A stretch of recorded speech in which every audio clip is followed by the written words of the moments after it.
하셨으면 함께 읽도록 하겠습니다. 읽겠습니다. 형제들아, 내가 여러 번 너희에게 가고자 한 것을 너희가 모르기를 원하지 아니하노니 이는 너희 중에서도 다른 이방인 중에서와 같이 열매를 맺게 하려 함이로되 지금까지 길이 막혔도다. 헬라인이나 야만인이나 지혜 있는 자나 어리석은 자에게 다 내가 빚진 자라. 아멘. 오늘 말씀은 로마서 1장 13절 14절입니다. 사도 바울은 여러분들이 잘 아시는 대로 로마에 몇 번 가고자 했습니다. 그러나 아직 이 본문의 상황에서는 가지 못했죠. 그럼 왜 사도 바울은 로마에 가고 싶어 했을까요? 오늘 말씀의 가장 핵심적인 질문이 될 것입니다. 왜 바울은 로마에 가고 싶어 했을까? 본문에 따르면 바울이 로마에 가고 싶어 했던 이유는 간단합니다. 13절을 한번 볼까요? 13절에 그들 가운데 열매를 맺기 위함. 그래서 그들 가운데, 로마 교인들 가운데 열매를 맺게 하기 위해서 사도 바울은 로마에 가기를 원했던 것입니다. 그래서 이는 너희 중에서도 다른 이방인 중에서와 같이 열매를 맺게 하려 함이로되. 그래서 이 이야기를요 좀 더 풍성하게 덧붙이자면 이 9절부터 11절까지의 내용이 함께 곁들여지는데, 이 9절은 바울은 그들을 위해 항상 기도했다고 합니다. 항상 기도하는 사람은 어떤 사람인가요? 애정 어린 사람, 그렇죠? 특심 있는 사람들을 위해 기도하죠. 바울은 로마 교인들을 위해서 특심을 가지고 기도했던 것입니다. 그리고 10절, 어떻게든 가보려고 하나님께 간구했습니다. 상황은 물론 선교적인 상황에 있었지만 로마에든 어떻게든 가보려고 하나님께 길을 열어달라고, 좋은 길을 내어달라고 기도했던 모습. 그리고 11절에는 왜 그렇게 가고 싶은지 바울의 본심이 드러나죠. 신령한 은사를 나눠주기 위해서, 신령한 은사, 그리고 그들의 믿음이 견고하게 하기 위해서 로마에 가려고 했던 것입니다. 그래서 한마디로 정리하면 그들 가운데 하나님의 통치가 더욱 견고히 세워지도록 바울은 그들에게 진실한 마음으로 가고 싶어 했다는 것입니다. 이것이 오늘 본문의 상황이죠. 그래서 이 말씀을 우리가 보자면 우리도 마찬가지 아닙니까? 교사로서, 또 순장으로서, 직분자로서, 또 여러 가지 봉사하면서 또 예배하면서 우리가 삶을 살아가고 있는데 왜 삽니까? 저희가 하나님의 통치가 더 완전히 우리 삶 속에서 실현되기 위해서 아닐까요? 바울도 마찬가지였습니다. 그런데 이 본문에 특이한 점이 있습니다. 14절 보겠습니다. 사도 바울이 그럼 왜 로마로 가려고 하는지에 대한 이유가 14절에 추가가 되는데, 특이한 점이 14절에 등장합니다. 앞서 우리가 살펴본 대로 로마 교인의 신앙을 성숙하게 하려고 가는지는 이제 충분히 알겠는데, 14절에서 바울은 좀 더 핵심적인 이유, 심정적인 동기를 설명하고 있죠. 헬라인이나 야만인이나 지혜 있는 자나 어리석은 자에게 다 내가 빚진 자라. 그러니까 이런 예를 들 수 있겠죠. 누군가에게 이런 질문했다고 한번 가정해 봅시다. 선교사님, 목사님, 왜 그런 길을 가게 되셨나요? 라고 묻는다면 어떻게 대답하실까요? 그리고 혹은 집사님, 장로님, 왜 세상 사람들과 똑같이 살지 않고 다른 기준과 방식으로 삶을 사시나요? 라고 묻는다면 우리의 대답은 몇 가지 정해져 있습니다. 첫 번째는 어떤 대답이냐면 13절, 바울과 같이 하나님 나라를 위해서 그들에게 복음을 전하고 견고하게 하기 위해서, 그래서 사역적 가치와 열정을 아마 말할 수 있을 것입니다. 왜 그렇게 사십니까에 대한 대답을 사역적 가치와 열정으로 대답할 수 있다는 것이죠. 그런데 또 한 가지의 대답도 있습니다. 실제로 어떤 한 선교사님은 이렇게 대답했다고 합니다. 선교사님, 왜 선교하러 가셨습니까? 한마디, 좋아서 합니다. 좋아서. 거기에 많은 메시지를 담고 있는 거 아닙니까? 우린 힘들다고 생각하는데 그분은 좋아서 갑니다. 여러분도 좋아서 사시는 거 아닙니까? 그렇죠? 예수님이 좋아서 살고 좋아서 신앙생활하고, 물론 아니면 좀 더 기도해야겠죠. 그렇죠? 네. 그래서 심정적인 이유를 말을 하는 경우도 있습니다. 그러니까 정리하면 왜 그렇게 사십니까에 대한 대답을 사역적 가치와 열정을 가지고 말할 수도 있지만, 한편으로는 하나의 심정적인 이유를 들어서 설명할 수도 있다는 것이죠. 그래서 14절은 바로 그런 것입니다. 심정적인 이유를 설명하는 것이죠. 바울이 왜 로마로 가려고 했을까요? 좋아서 가는 거겠죠. 싫은데 어떻게 갑니까? 어떻게 기도합니까? 그렇죠? 그런데 본문은요, 좀 더 특이하게 더 깊은 차원의 이야기를 하고 있습니다. 좋아서 간다 이렇게 말하고 하고 있지 않고 다 내가 빚진 자라, 내가 빚져서 간다 이렇게 말하고 있는 것입니다. 그럼 여기서 우리는요, 조금만 생각해 보면 난처함에 빠집니다. 난처함에. 왜죠? 바울은요, 그들에게 빚진 적이 없기 때문입니다. 그렇죠? 바울은 빚진 적이 없어요. 로마 교인들과 만난 적도 없습니다. 오히려 빚이 있다면 그들이 빚이 있었을 거예요. 왜? 바울은 늘 기도하고 있었고 어떻게든 가보려고 했고 그들의 소식을 들어서 늘 중보하기 힘썼던 것이 바울이었습니다. 그리고 그들에게 믿음을 견고하기 위해서 준비되어 있던 것도 바울이었어요. 그러니까 정리하면 바울은 그들에게 빚진 적이 없다는 겁니다. 그런데 자기가 빚을 져서 간다고 지금 말하고 있는다는 것이죠. 그러니까 논리적으로 지금 맞지가 않죠. 논리적으로. 사실 빚져서 간다고 말하려면 일종의 채무관계가 성립되어야지 않습니까? 내가 빚지니까 간다 이렇게 말을 해야 되는데 빚진 것이 없는데 빚졌다고 말하고 가고 있다는 겁니다. 그리고 또 난해하는 부분은요, 바울이 빚졌다고 말하는 대상의 범위가 14절 보니까 로마 교인들에게 국한되어 있는 것이 아니라 헬라인, 야만인, 지혜 있는 자, 어리석은 자. 그러니까 이걸 한마디로 표현하면 어떻게 됩니까? 모든 사람을 말하는 거죠. 모든 사람에게 빚졌기 때문에 그들 가운데 일부인 로마 교인들에게 너희에게 나간다. 15절에 보니까 그러므로 나는 할 수 있는 대로 로마에 있는 너희에게도 복음 전하기를 원하노라. 이렇게 말하고 있는 것이죠. 그럼 여기서 바울이 말하는 빚을 졌다는 개념이 뭘까요? 이것이 오늘 이해하는 또 오늘 말씀의 주된 목표가 될 것입니다. 바울이 말하는 빚진 자의 개념이 뭘까? 이를 이해하기 위해서 우리는요, 마태복음 18장을 한번 살펴보셔야 할 것 같습니다. 마태복음 18장 24절을 보겠습니다.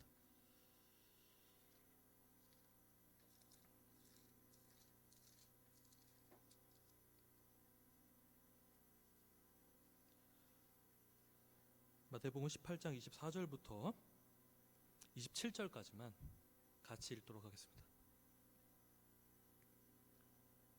마태복음 18장 24절부터 27절까지 같이 읽겠습니다. 시작.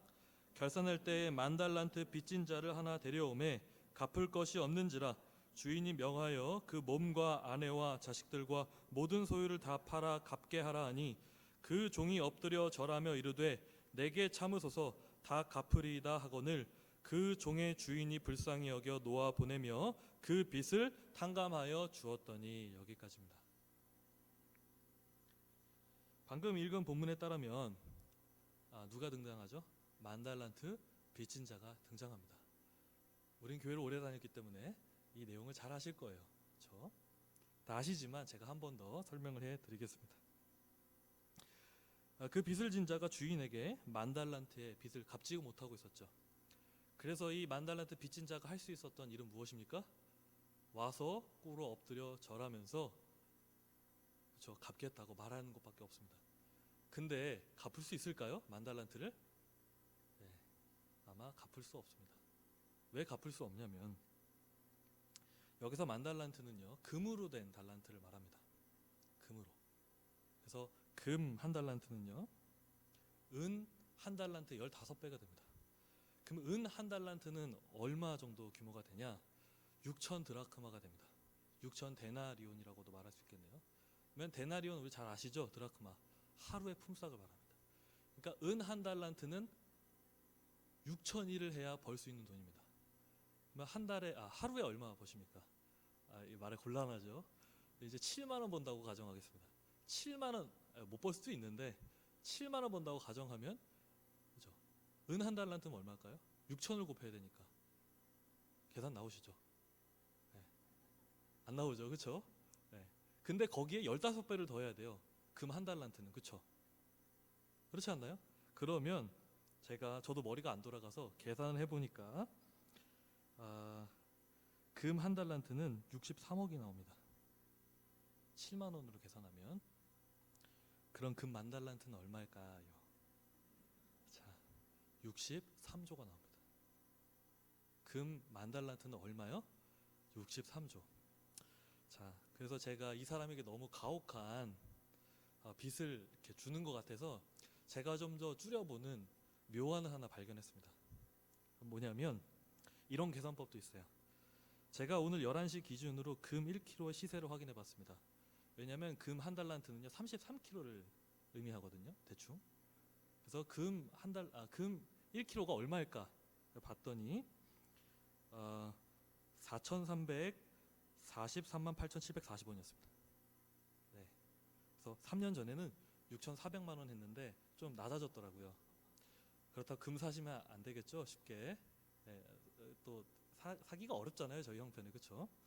어쨌든 그래서 금 1달란트 이 33kg의 값을 계산해 보니까 14억보다 조금 높게 나와요. 14억보다. 그 10,000달란트는 얼마요? 14조보다 조금 높게 나옵니다.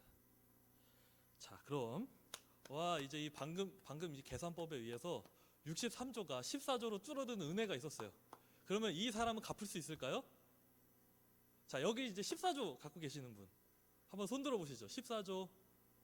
자, 혹시 굉장한 부자가 있으면 제가 이렇게 이제 말씀드리고 싶어요. 불이하게 착취한 재물도 다 빼시고 털어서 먼지 안 나는 사람 없잖아요, 그렇죠? 그거 다 빼고 순수하게 14조 있으신 분 한번 그러면 아마 없을 겁니다, 그렇죠? 절대로 못 갚습니다. 예수님께서 10,000달란트 비유를 하실 때 빚진 자를 설정하신 대전제는 어떤 전제입니까?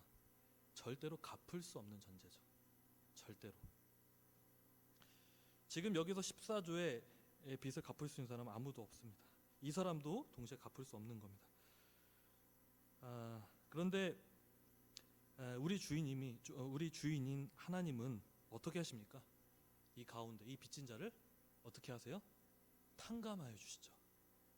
다 없는 것으로 취급하여 주시는 겁니다. 우리에게도 그런 은혜가 있는 것이죠. 우리도 14조, 좀 더 은혜 받고 싶으면 63조의 빚이 있는데 그 빚을 하나님께서 한 번에 다 소멸시켜 버리신 거죠. 그래서 27절에 나를 불쌍히 여기셔서 나의 빚을 탕감해 주십니다. 그런데 여기서 어떤 분들은요 조금 잘못된 적용을 하는 것 같아요. 어떤 적용이냐면 내가 하나님께 빚진 게 많아서 저 빚 14조나 되기 때문에 나는 나의 삶을 빚을 갚아 나가는 삶이 됩니다. 계속 빚을 갚아가는 삶입니다. 이렇게 고백하시는 분들이 있어요. 그래서 그런데 이 표현이 맞지 않죠. 우리는요 하나님께 빚진 사람들이 아닙니다. 하나님께 빚을 탕감받은 사람들이에요. 하나님께 빚을 져서 내가 그 채무를 갚아 나가는 삶이 그리스도인 삶이 아니라 그리스도인의 삶이 어떤 삶이냐? 빚은 이미 탕감되었고 탕감된 그 은혜로 누리며 살아가는 것이 바로 그리스도인의 삶이라는 것입니다. 그럼 선명하게 말해보자면 빚이 무엇입니까? 그럼 여기서 말하는 빚, 그건 바로 죄에 대한 대가죠. 대가. 죄에 대한 대가를 갚을 수 있습니까? 그러니까 사실 14조라는 값은 결국에 하나님의 진노에 대한 값이죠. 그렇죠?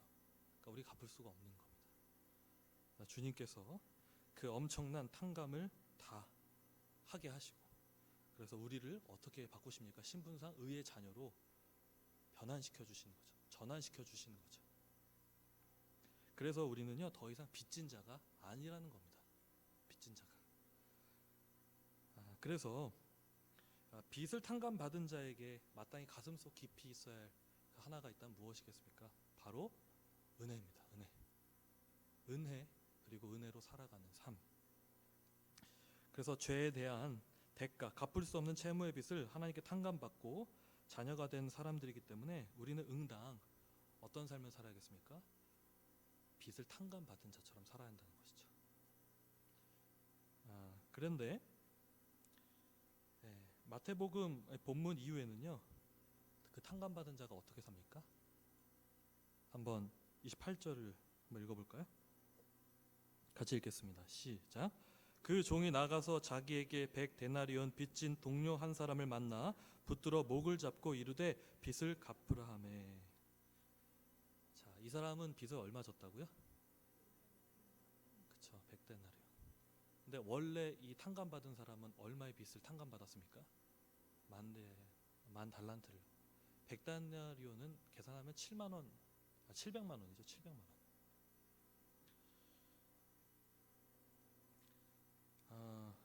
무례한 거 아닙니까? 자기는 14조 탕감 받았는데 700만 원 빚진 사람에게 어떻게 하고 있습니까? 목덜미를 잡으면서 빚을 갚으라고, 내놓으라고 그렇게 얘기하고 있는 것입니다. 그래서 그 사람을 용서하지 못하는 거죠. 그래서 주인이 어떻게 합니까? 이 사실을 보면서 32절과 33절입니다. 같이 읽어볼까요? 시작.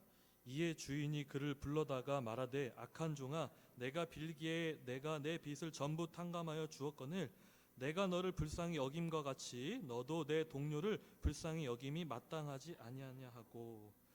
주님이 말씀하시는 요구는 무엇입니까? 너가 탕감 받았다면 마땅히 그 빚을 탕감해주며 용서하며 살아야지 않겠느냐, 이렇게 반문하시고 말씀하시는 것이죠. 그러니까 빚을 탕감받은 자, 결국 주님께서 우리에게 요구하시는 삶은 은혜 가운데 하나님의 자녀답게 살라고 하시는 겁니다. 의무를 주신 거죠. 근데 그 의무는 불의한 요구가 아니라 정당한 요구인 것입니다. 왜? 우리는 하나님의 자녀가 되었기 때문에. 그 가정에서 이 만달란트의 빚을 탕감받은 은혜가 있었기 때문에 당연히 응당 우리에게 자녀에 합당하게 준하게 살라고 말씀하실 수가 있는 것이죠. 자, 그럼 설명이 좀 길었는데 로마서 1장 14절로 돌아와서 왜 사도 바울은 그들에게 빚졌다고 말하고 로마로 가기를 원했을까요? 우선 정리해보면 사도 바울 빚진 자가 아니죠. 하나님께 빚진 자가 아닙니다. 하나님께는요 빚을 탕감받는 사람입니다. 왜 그들에게 빚을 졌는가? 그들에게 빚의 관계가 있지 않습니다. 그럼에도 불구하고 왜 사도 바울은 그들에게 빚을 졌다고 말할까? 그것은 사도 바울이 하나님께 빚을 탕감받은 마땅한 은혜의 자세에서부터 비롯된 사도 바울의 진실된 그리고 문학적 표현이었던 것입니다. 주님께 빚을 탕감받았기 때문에 그는 이제부터 다른 모든 사람에게 빚을 졌다고 생각하고 사는 것이죠. 절대로 빚진 적이 없습니다. 어떤 관계성도 한 번도 없었어요. 그러나 모든 사람을 생각하면서 사도 바울이 빚졌다고 생각할 수 있던 이유는 예수 그리스도 때문이었다는 것입니다. 그래서 사도 바울은요 마땅히 이제는 빚진 자의 삶으로 그리고 갚아 나가는 삶으로 전환한 것을 볼 수가 있는 것입니다. 그 가운데서 로마로 달려 나가는 것이죠. 저는 이 부분을 묵상하면서 굉장히 멋있다고 생각이 들었습니다. 사도 바울 진짜 멋있구나. 빚진 것이 하나도 없잖아요. 근데 빚졌다고 생각을 하고 있고 그들을 위해 견고하게 세우기 위해서. 근데 어떤 대가를 바라는 것이 아니죠. 사실 사도 바울이 바라는 대가가 있었다면 그것은 그들이 주님을 잘 믿는 것, 주님을 더 사랑하는 것, 더 주님의 말씀을 성취하는 가운데 더 풍성히 은혜를 누리며 살아가는 것, 이것이 사도 바울의 목적이 아니었을까요? 그 가운데 자기 자신을 뭐라 표현하냐? 빚진 자의 삶이다. 나는 빚졌다. 이렇게 고백하고 있다는 것입니다. 그래서 기독교의 진정한 멋이 있다면 저는 바로 이 본문을 한편으로 택하고 싶어요. 기독교의 진정한 멋은 야단법석을 떠는 것이 아니라 빚진 자처럼 사는 것입니다. 빚진 자처럼. 내가 저 사람에게 빚진 적이 없지만 물론 우리가 인간이기 때문에 계산해보고 따져보는 사람이기도 하지만 저 사람이 내게 빚이 있음에도 불구하고 어떤 삶을 살아내는 것입니까? 오히려 내가 빚졌다고 생각하고 살아내는 삶. 이것이 진짜 멋있는 삶 아닐까요? 그래서 저는 오늘 말씀 묵상하면서 이런 기도 제목 하나 가지게 되었습니다. 정말 멋진 어른이 되자. 멋진 어른이 되자. 빚진 자가 되어서 정말 멋진 어른이 되자. 빚을 탕감받은 은혜를 누리는 가운데 빚진 자가 되어 살자. 물론 지금 많이 부족하죠. 너무 제 스스로만 생각해도 너무 부족한 것 투성입니다. 가끔은 부족한 게 너무 기도하다 보면 막 느껴지니까 막 피하고 싶을 때도 있어요. 원래 그렇지 않습니까? 우리가. 그런데 10년, 20년 지나는 걸 한번 생각해 보게 되는 거죠. 그 가운데 하나님 은혜 주시면 내가 얼만큼 더 성화할 수 있을까? 얼만큼 예수님을 닮아가는 삶, 이 사도 바울의 깊이처럼 빚진 자의 삶을 살아낼 수 있을까? 한편으로 기대하고 소망하면서 정말 멋진 어른이 되고 싶다. 그래서 가끔 사실 이 말씀 묵상하지 않을 때에도 제 하나의 목표이자 소원은 정말 멋진 할아버지가 되자는 겁니다. 멋진 할아버지가 되자. 그 멋진 할아버지가 어떤 멋진 할아버지가 되는 겁니까? 돈이 많은 할아버지가 되는 것도 아니고, 그죠? 무엇을 많이 자랑하는 할아버지가 되는 것도 아니고, 그저 예수님 많이 사랑하고, 그죠? 있는 가운데서 주변 사람 많이 사랑하고, 물론 틱하고 올라오죠. 올라와요. 짜증 확 나요. 하지만 그것들 죽여가면서 더 사랑하고 그런 것들이 바로 빚진 자의 삶이 아닐까 생각해 보게 되었습니다. 빚진 자의 삶을 이렇게 생각하다 보니까 한 분이 떠올랐어요. 그분은 바로 손양원 목사님이십니다. 이 손양원 목사님 정말 멋있는 어린이셨죠. 신사참배 거부하시고 또 순교하셨던 주기철 목사님과 또 손양원 목사님, 또 우리나라 기독교, 한국 기독교 역사에 대표적인 두 목사님 뽑으라면 두 목사님 딱 나오지 않습니까? 손양원, 주기철. 손양원 목사님 많은 일화가 있지만 그 중에 하나는 사상교육을 받은 젊은 청년들이 자기 아들을 죽였죠. 그래서 교회로 찾아와서 그 아들 어딨냐? 왜 죽였냐면 자신의 큰 아들이 그냥 교회 청년 회장이었어요. 청년 회장이었다는 이유 하나만으로 북한 사상교육을 받은 청년들이 와서 죽이겠다 달려온 거죠. 근데 거기서 아들 하나가 더 죽어요. 왜냐하면 그거 말리다가 나도 죽이라고 동생이 와서, 그래서 둘 다 죽죠. 근데 손양 목사님 참 대단하신 게 그 가운데 어떤 삶을 사셨냐면 그 죽인 한 사람을 양자로 삼으십니다. 양자로 삼아서 정말 용서할 수 있을까요? 용서가 될까요? 용서하시고 양자로 걷어들이는 거죠. 그리고 나중에는 손양 목사님도 전쟁 포로로 끌려가시는데, 한국 전쟁에 이제 전쟁 포로 끌려가시는데, 또 포로니까 북한군들이 그래도 이제 살려는 내야 될 거 아니에요. 그래서 주먹밥 이렇게 조금을 주었나 봐요. 그래서 주먹밥 이렇게 주었는데 그 주먹밥을 그냥 조금 먹고 배고프실 텐데 그 밥을 누구에게 주냐면 옆에 있는 전쟁 포로들에게 나눠주는. 그래서 그 얘기를 사실 어떻게 듣냐면 그 가운데 탈출한 한 청년이 나중에 이제 가족에게 그 사실을 전달하면서 그런 일이 있었다는 거예요. 전달하게 되면서 이런 스토리가 있었구나. 나중에는 그 가운데서 이제 돌아가신 손양원 목사님. 손양원 목사님 생각하면서 그냥 하나 떠올랐습니다. 정말 멋진 목사님이었다. 멋진 아저씨였다. 멋진 어른이었다. 정말 빚진 자의 삶을 사는 것이 바로 이렇게 살아가는 삶이구나. 한편으로 감히 흉내가 안 나지더라고요. 감히.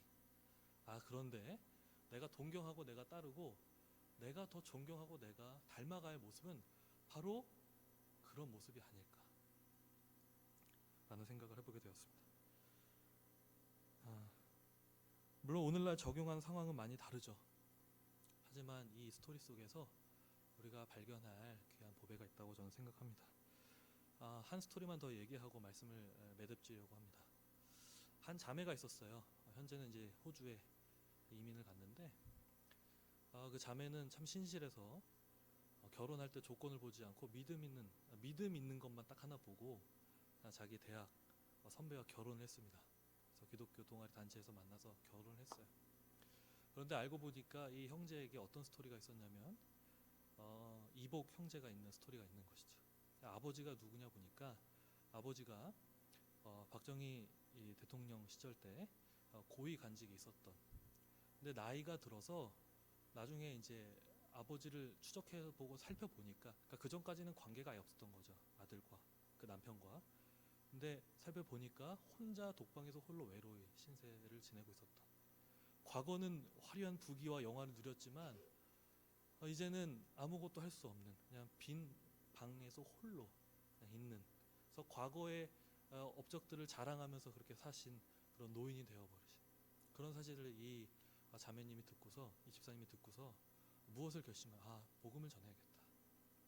근데 복음을 전하면 그냥 전해집니까? 그게 아니라 아버님 막 하면서, 그쵸? 막 아버님 막 하면서, 죄송합니다. 제 중고등부 때는 이렇게 많이 하는데 또 아버님 하면서 예 막 하면서, 네, 그러면서 예, 그래서 아버님 교회 가셔야죠 하면서 성경책도 선물해 드리고 복음도 전하고. 근데 아버지가 막 안 나가겠다고. 왜냐하면 이미 다 과거에 그 부귀 영화를 누려봤던 분 아닙니까? 그러니까 그런 추억 속에 잠겨 있는데 예수 그리스도가 들어가겠습니까? 근데 계속 녹이니까 나중에는 교회는 나가더라는 거예요. 저희 아버지도 사실 그렇게 교회 가게 되신 거거든요. 저 결혼하고 나서. 근데 아직 예수님 잘 안 믿는 것 같아요. 어쨌든 그래서 이제 갔는데 교회를 나오는 게 굉장히 은혜인 거죠. 남편은 아버지를 싫어하는 가운데 있었는데 사실 자기를 버리고 다른 살림을 차려서 그러면서 혼자 계셨던 거거든요. 근데 그 아내가 그 얘기를 들으면서 그 복음의 문을 열고 관계를 회복하게 하는 그 일들을 맛보면서 정말 은혜가 있었던. 그런데 사실 제가 말하고 싶은 건 이런 스토리입니다. 그래서 한 번은 그렇게 이제 그런 교회를 인도하고 인접하고 또 복음을 전하는 가운데 또 계속 섬겨야 하지 않습니까? 섬기려고 이제 봤더니 뭘 섬기는 게 딱 보였냐면 할아버지의 그 시아버지의 그 화장실을 청소하는 거였대요. 그래서 화장실을 청소하러 이렇게 들어갔다고 하는 겁니다. 들어가서 고무장갑을 끼고 막 청소를 하고 있는데 순간 이 자매 어떤 마음이 들었냐면 짜증이 났다는 거예요. 대의가 뭔지 알겠는데, 복음이 뭔지는 알겠는데 내가 왜 이걸 하고 있어야 돼? 라는 짜증이 찾아왔다는 거예요. 우리가 그렇죠? 우리가 예 감사합니다. 우리가 그래요. 근데 그 하는 가운데 이 자매가 막 열받으면서 막 하고 있는데 순간 뭐가 떠올랐냐면 예수님이 자기에 주신 은혜가 떠올랐대요. 그래서 그 자리가 바로 하나님을 만나는 자리가 되었다는 겁니다. 청소를 하는 가운데 어떻게 청소를 했냐면 눈물을 흘리면서 청소했다는 거예요. 하나님은 나에게 그런 큰 은혜를 주셔서 자기를 아끼지 않을 만큼 다 주셨는데 나는 고작 이거 하나? 이 청소하는 거 하나 가지고 짜증내고 하는 것들, 이 대조하는 모습들을 바라보면서 내가 얼마나 죄인인가, 내가 얼마나 부족한가, 그런 것들을 깨달으면서 주님의 은혜, 그 10,000달란트 탕감받은 그 은혜를 기억하면서 그러면서 빚진 자의 삶을 생각해 보게 되는 계기가 되었다고 합니다. 저는 이 스토리 속에서 우리의 삶의 단면이 있는 것 같아요. 뭐냐? 예수 믿는 거 압니다. 예수님 사랑하는 거 알아요. 그런데 부족합니다. 부족하고 연약하고 짜증이 나고 열받고, 자식 키우다 보면 열받죠. 저 안 키워봐서 모르는데 저희 어머니 보면 알겠어요. 열받죠. 근데 그 가운데서도 정신을 차려서 다시 10,000달란트 탕감받은 은혜를 늘 기억하는 가운데 삶을 순종하는. 예수님 믿는 게 뭡니까? 은혜 받아서 순종하는 게 아니라 때로는 은혜 없어도 순종하면서 은혜 받는 거예요. 한편은 우리에게 그런 것들이 필요하지 않는가. 오늘 말씀은 빚진 자로 살라라는 말씀이 제목이지만 사도 바울 우리가 따라가기 쉽습니까? 어려운 부분들이 있어요. 그러나 이 자매를 기억해 본다면 하나 단서를 얻을 수 있을 것 같습니다. 은혜는 물론 은혜를 주시는 가운데 느끼는 가운데도 오지만 또 그렇게 순종하는 가운데도 오는구나. 그래서 빚진 자의 삶을 늘 어디서든 성실하게 열받으시면 기도하시는 여러분들이 되기를 간절히 소망합니다. 찬양하겠습니다. 다시 복음 앞에 함께 찬양하겠습니다. 은혜로 나아가는 것은 결국엔 복음 앞에 엎드려 하는 것입니다. 우리 속에는 아무런 좋은 데이터가 없고 정보가 없습니다. 결국엔 예수 그리스도의 은혜를 우리가 묵상하며 기억할 때 결국 우리의 살아가는 삶의 이유가 있고 또 우리가 왜 지금 이 일들을 하게 되는지를 다시 동기부여가 되는 것입니다. 그것들을 묵상하는 가운데 이 찬양 고백을 하시도록 하겠습니다. 많은 이들 말하고 많은 이들만 많은 이들 노래는 하지만 정작 가진 않는 길 두려운 생각보다 많이 힘들고 험한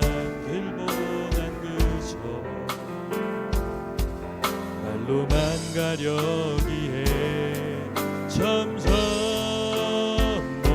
멀어져만 가네. 내게 생명 주었던 그 길 점점 이용하려 하네. 내게 사랑 주었던 그 길 다시 복음 앞에 내 영혼 서네. 주님 만나 그때 나 다시 돌아가 주님께 예배 드리며 다시 십자가의 길 걸으리. 많은 이들 말하고 많은 이들 말하고 많은 이들 노래는 하지만 정작 가지 않는 길 두려운 생각보다